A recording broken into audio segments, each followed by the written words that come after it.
नमस्कार जैन साथियों, कैसे हैं आप सभी। आशा करते हैं कि आप सभी बहुत ही ज्यादा अच्छे होंगे।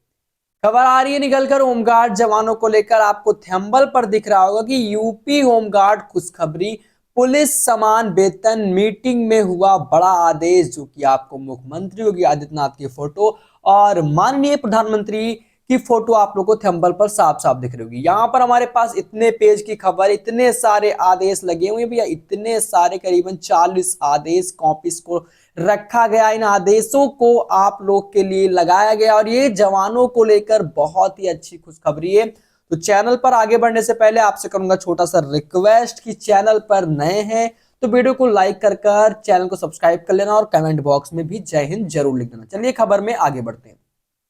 यहाँ पर लिखा हुआ माननीय राज्य मंत्री जी स्वतंत्र प्रभार होमगार्ड विभाग की अध्यक्षता में दिनांक 7/12/2024 को होमगार्ड मुख्यालय पर संपन्न विभागीय समीक्षा बैठक में कतिपय विभागीय अधिकारी द्वारा दिए गए सुझाव के बिंदु, और ये बिंदु आप पहला ये देख सकते हैं, ऐसे कर 40 बिंदु हैं। और पहले इसमें ये बताया गया कि होमगार्ड स्वयंसेवकों को भविष्य निधि योजना ईपीएफ से लाभान्वित किया जाए, और ये आपको पहला मीटिंग में स्वीकार किया गया।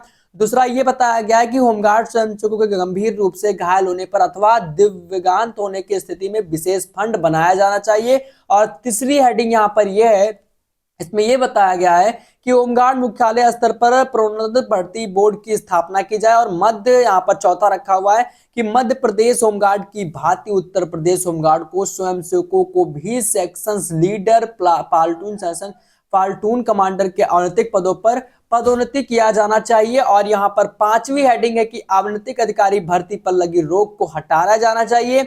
और यहाँ पर छठी हेडिंग है कि शासकीय यानी कि शासकीय कार्यालयों में ऑफ ग्रिड सोलर सिस्टम लगाना चाहिए। और सातवें में ये जिक्र किया गया है कि पुरुष होमगार्ड की भांति महिला होमगार्ड के नियुक्ति रिफर्स प्रशिक्षण दिया जाना चाहिए, यानी कि दिया जाना चाहिए। अब यहाँ पर 7 हेडिंग ये हो गई और यहाँ पर ये बताया जा रहा है जवानों को लेकर 7वें में पुरुष होमगार्ड की भांति महिला होमगार्ड को भी नियमित रिफ्रेशर प्रशिक्षण दिया जाना चाहिए। और 8वें में बताया गया है कि होमगार्ड भर्ती की नियमित रूप से कराया जाना चाहिए। हम होमगार्ड भर्ती नियमित रूप से कराया जाना चाहिए, जो कि यहाँ पर ये बताया गया है कि वैज्ञानिक स्टाफ की नियमित भर्ती कराया जाना चाहिए। और सॉफ्टवेयर में ड्यूटी नियोजन में परिवर्तन का अधिकार विशेष परिस्थिति में कमांडेंट जनरल को दिया जाना चाहिए। और 11वें आदेश को यहाँ पर रखा गया है कि मंडलीय प्रशिक्षण केंद्र पर तैनात मंडलीय कमांडेंट हेतु 4 पहिया वाहन आवंटित किया जाना चाहिए।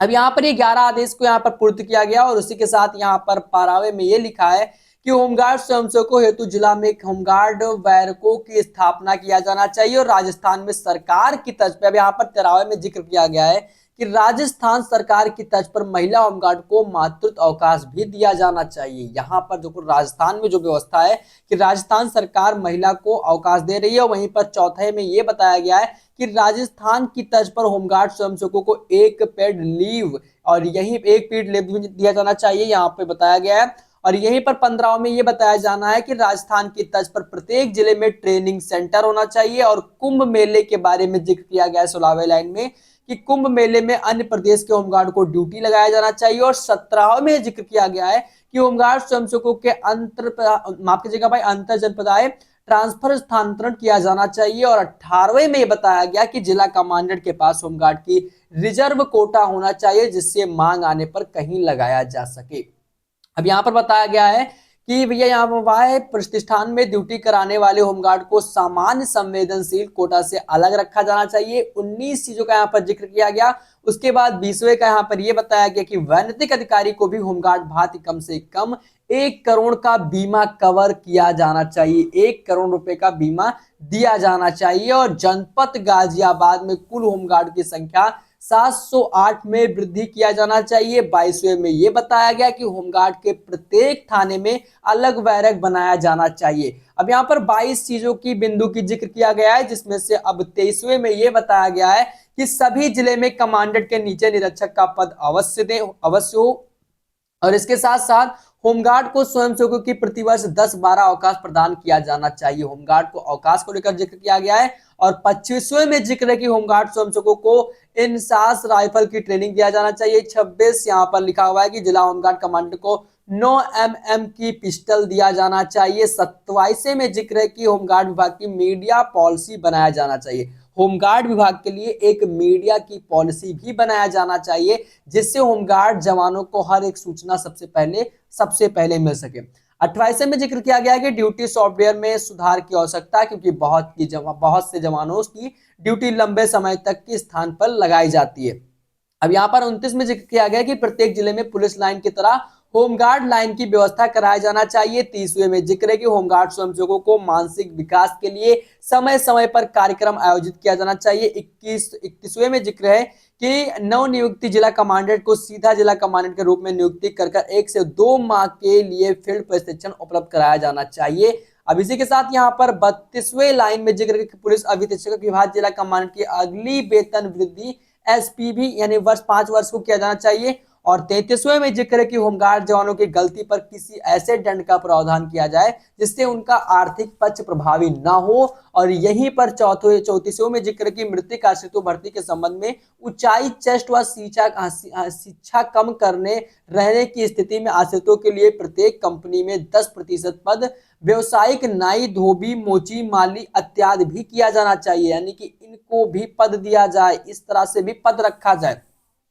और यहीं पर 35वें में जिक्र है कि भैया प्रयागराज एवं वाराणसी में विभागीय 9 में स्टीमर की व्यवस्था किया जाना चाहिए। और 36वें में जिक्र है कि प्रत्येक मृतक होमगार्ड के परिजनों को दाह संस्कार आदि के लिए 1000 की व्यवस्था किया जाना चाहिए। और यहीं पर 37वें में जिक्र है प्रयागराज, वाराणसी से चित्रकूट, मथुरा, अयोध्या, मिर्जापुर एवं गाजियाबाद में कम से कम 4 कमरे का गेस्ट हाउस की व्यवस्था किया जाना चाहिए। और 38वें में जिक्र है कि महिला होमगार्ड को प्रशिक्षण सिर्फ उनकी मौलिक नियुक्ति के समय दिया जाना चाहिए, जिससे संबंधित होमगार्ड कार्यशाला में कमी हो जाती है। अतः इसी के साथ लिखा महिला होमगार्ड को नियमित प्रशिक्षण कराया जाना चाहिए। तो भाई कुछ इन मांगों का जिक्र किया गया है होमगार्ड जवानों की तरफ से, और ये जवानों को लेकर काफी अच्छी खबर थी, जो कि यहाँ पर बता दें कि भैया इस बिंदुओं को रखा गया है, इन बिंदुओं पर मांग रखा गया, ये बिंदुओं की मांग होगी। बाकी आपने 40 मांग, यानी कि भाई कितने मांगते हैं यहाँ पर थोड़े से कटफिट गए थे यहाँ पर भाई मतलब कुल मिलाकर 39 से 40 मांग थे, जो कि आप लोग के सामने यहाँ पर मैंने बता दिया। अब ये देखना है कि इन 40 मांगों में से कितने का प्रस्ताव पूर्ण होता है, और 40 बहुत ही जल्द इसका आप लोग को इसका आप लोग को लाभ मिलेगा। बाकी खबर कैसी लगी, वीडियो को लाइक करें, चैनल को सब्सक्राइब करें, कमेंट बॉक्स में जय हिंद भी जरूर लिखें, क्योंकि आप सभी को हमारे यूट्यूब चैनल पर होमगार्ड जवानों से जुड़ी खबरें ऐसी ही मिलती रहेंगी। इसलिए आप लोग चैनल को लाइक कर वीडियो को शेयर भी करें और भी चैनल को सब्सक्राइब करें, और इसी साथ अपने कमेंट बॉक्स में अपने जिला का नाम भी जरूर लिखें। आप वीडियो को कहां से देख रहे हैं कमेंट बॉक्स में जरूर बताएं। मिलते हैं अपने अगले वीडियो में, तब तक के लिए जय हिंद साथियों। जाते जाते वीडियो को लाइक कर जरूर जाइएगा।